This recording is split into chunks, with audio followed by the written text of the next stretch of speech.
Friends, आप देख रहे हैं फिल्मी खिचड़ी। मैं हूं रूना आशीष और चलिए हम बात करने वाले हैं आशीष कुलकर्णी की। आशीष जो है इंटरनेशनल 12 का एक बेहतरीन चेहरा बनकर उभरे हैं और मेरे हिसाब से आशीष की आवाज़ में जो एक नेचुरल सी स्माइल आती है, मतलब उनकी आवाज़ सुन के ऐसा लगता है कि वो व्यक्ति ना गुनगुना तो रहा है, साथ ही में मुस्कुरा भी रहा है।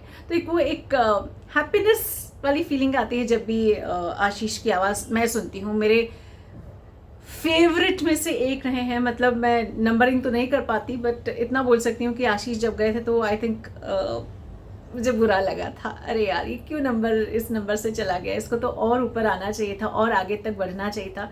बट ठीक है, आई थिंक आशीष जैसे strong will person will not take it that lightly. उसके बाद भी कई सारे फिल्मों के लिए भी उनके जैसे गाने आते हैं या फिर गज़लें भी आती हैं, तो समझ में आता है कि ये कितना सीखा समझा पढ़ा लिखा संगीत की भाषा को जानने वाला व्यक्ति है। एंड वो उनकी पर्सनालिटी में भी निकल कर आता है जब वो बातचीत करते हैं। बहुत हम्बल एंड वार्मथ आती है उनकी बातचीत के दौरान, उनकी पर्सनालिटी में। फ्रेंड्स, अब डेफिनेटली आप ये जानना चाहते होंगे कि मैं आशीष की बात इतनी क्यों कर रही हूँ। आपको मालूम तो है आशीष की शादी होने वाली है। स्वानंदी टिकेकर, ये उनकी धर्मपत्नी बहुत जल्दी बनने वाली हैं। और स्वानंदी की अगर मैं बात करूं तो मैं पहले भी अपने एक स्टोरी में बता चुकी हूं कि ये बहुत जाना माना चेहरा है मराठी वर्ल्ड के लिए। स्वानंदी जो है ये बेसिकली एक मराठी एक्ट्रेस हैं, टेलीविज़न में जाना पहचाना नाम है। इनफैक्ट उनके पिताजी और माताजी वो भी इतना जाना माना चेहरा है मराठी इंडस्ट्री के लिए कि ऐसा लगता है कि अरे एक ही घर में इतने सारे टैलेंटेड लोग पैदा हो गए कहाँ से जमा हो गए। बट हाँ, ये बहुत सम्मानित परिवार से बिलोंग करती हैं। उनकी जी मराठी का एक दिल दोस्ती दुनियादारी में मीनल नाम से उन्होंने काम किया था, ये कैरेक्टर मीनल प्ले किया था।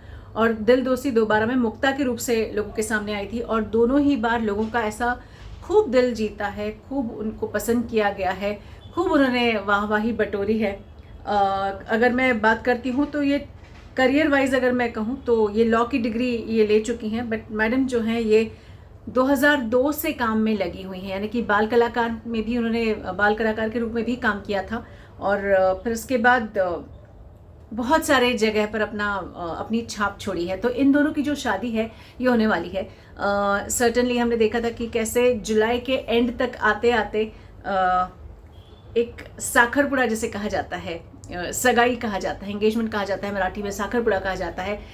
उसकी पिक्चर्स, मतलब इनके इंस्टा पर जाकर देखिए, एक से बढ़कर एक लाजवाब पिक्चर्स भरे पड़े हैं। देखकर इतना मज़ा आता है कि वाह यार, क्या कितनी प्यारी सी जोड़ी है। आशीष जहाँ एकदम से क्यूट से मुस्कुराते हैं तो वहीं आनंदी की खूबसूरती आपको उससे देखते रहने के लिए मजबूर करती रहती है।